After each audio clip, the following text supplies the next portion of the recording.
Opening Leroy here with you, 560 WQAM. Back with you here for another day of Hump Day. Hump Day. What's up, Leroy? How are you, man? Nothing. Giving a whole bunch of tickets away. Whole bunch of tickets away. We got if you guys want to go to live. We got 2 4-packs every hour this show. So that's 8 4-packs in total. Let me tell you. Not for nothing. But if you experience live one time, you will change your mind about golf. You haven't lived till you've been to live. Well, just because it's not that everybody thinks of golf as being uptight and, shh. Yeah. And, Hoity-toity. and this is like if somebody took a DJ in a club to a golf course. Yeah, it's fun. It's a fun time. It's a fun time. Let's get the headlines. Brought to you by Doral Hyundai. Doral Hyundai, choose from over 1,300 new Hyundai miles in inventory at the Tucson, Sonata, and Palisade. And remember, when it comes to Hyundai, the great deals are at Doral Hyundai. Man, a lot of ways we could go here. A lot of headlines going on with all of our teams down here. We got a big Heat game tonight, which we'll get to in 15 minutes of Heat as they go for their 6th win in a row tonight against the Boston Celtics. 7:30 is your tip-off from that hellhole in Boston. 6:15 is pre-Heat. The Panthers. I'm like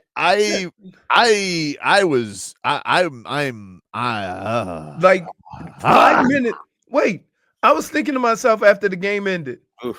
5 minutes ago, I thought it was a 2-pointer. I thought we were going home 2-1 filthy. Yeah. I was like, this is our wheelhouse. We were playing great. 2-1 filthy. We were gonna be such filthy little cats. And we got the revenge Nico Mikkola goal. Our boy Mackey got it done again.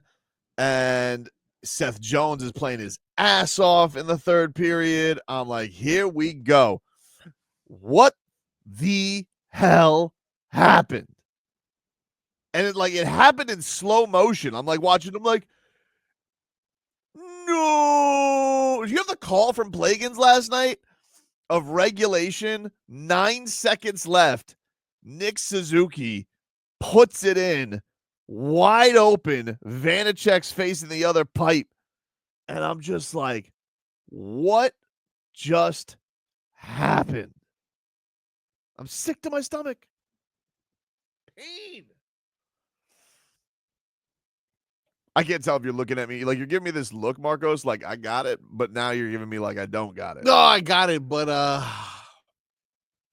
I'm just playing. Slavkovsky able to pull the puck free.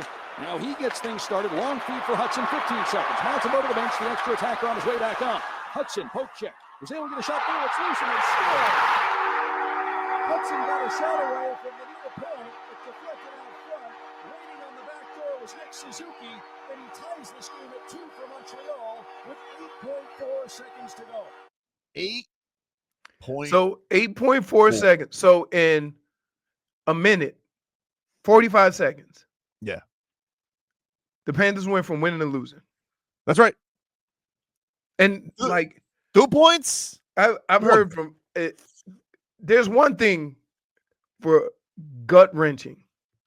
That is just like you went from the highest of highs to the lowest of lows within. Yeah, and you went from a chance tonight. Like, you have a huge matchup tonight against the Leafs where you could have passed them for first place, and now you're in third place. I'm like, right. What the hell just happened? In a minute. Here's the game winner. Suzuki again, wraparound goal. Vanacek couldn't flex enough. Caulfield. He'll give to Suzuki. By some space, right circle, cruising in, tries to wrap it around. He scores. Nick Suzuki in overtime. You can clearly tell that wasn't a home game. Suzuki tied it with less than 9 seconds to play. He forced the game into overtime. Suzuki wins it for Montreal. 29 seconds into overtime.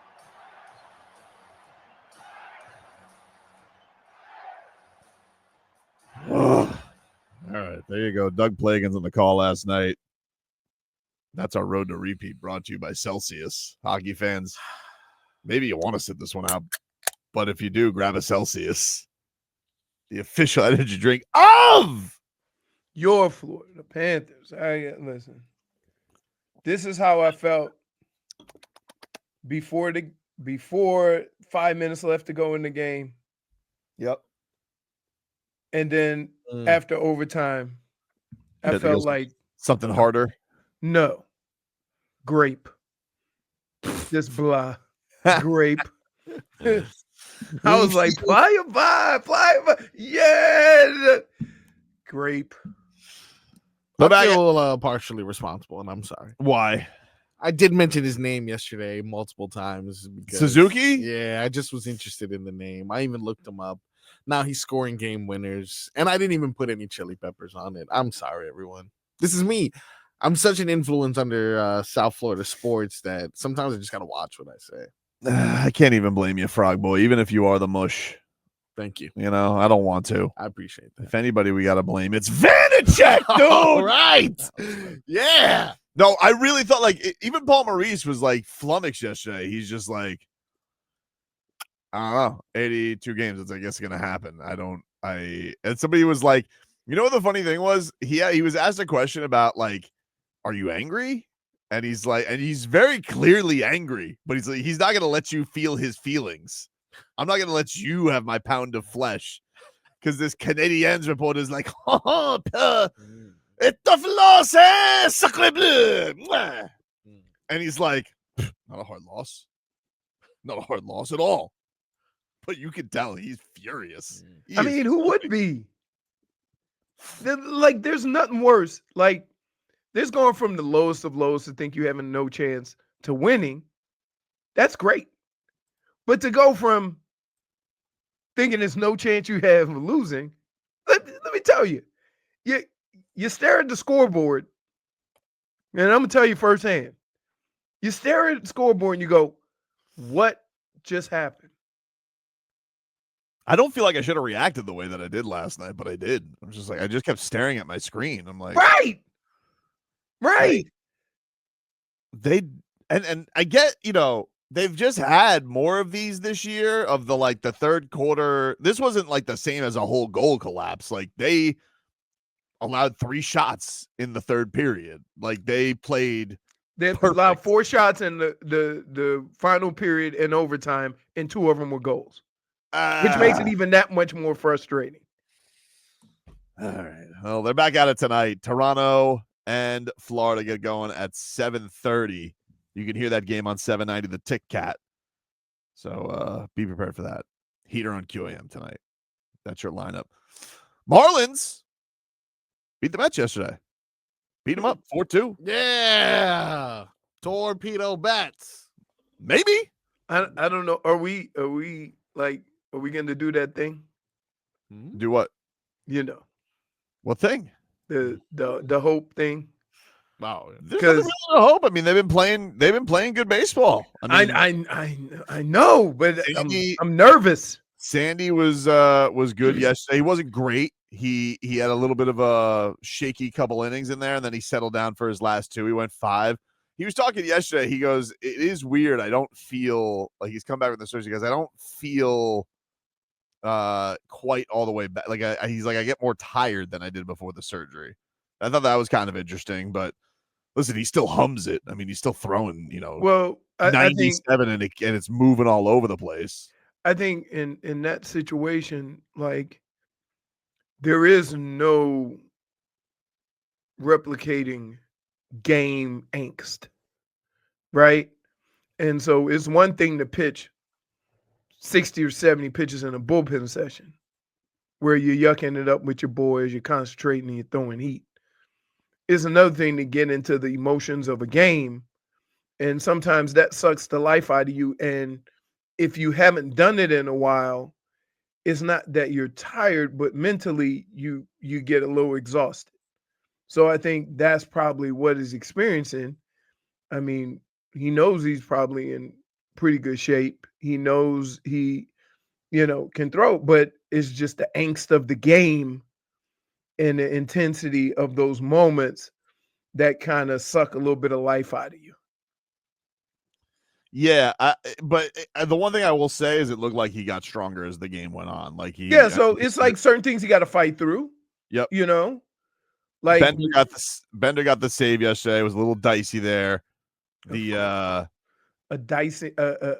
Put it this way: a situation that's dicey with a closer. Welcome to the Marlins. Yeah, but it's not his fault. He came in and he nailed it down. Honestly, it wasn't even Veneciano's fault because there was an error, and then they're doing matchups and stuff like that. But they got through it. I mean, listen, those Mets they got some boppers in there. They got some boppers, and they got the win. They go for the series win today at 4:40 is your first pitch. When was the last time they won the first two opening series? That's got to be a while. I don't know. Did they do it a couple of years? I mean, they made the playoffs a couple of years ago, but I don't remember what they. I remember last year they were started like 3-15. Like that was terrible. Every time I hear a start like that, you know who I think of? Robbie. Cycle of Doom. Let's see. 22. Did they do it? Nope. I'll do some research, Leroy. I'll figure it out. Yeah, it's been a while. We're already at. I mean, because keep in mind, the starts the last few years have been brutal. Kyle Stowers went deep yesterday for the Fish for his first home run, a real tater tot, and Graham Pauley, Moonlight Graham. Remember him? Field of Dreams? No. You don't remember Moonlight Graham? Okay. When you say it that way. No. I tell you what, though, we do have some Val Kilmer. Val Kilmer died. Is that Batman?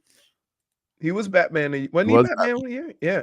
He was Batman. He was Iceman. He was Iceman. I think that was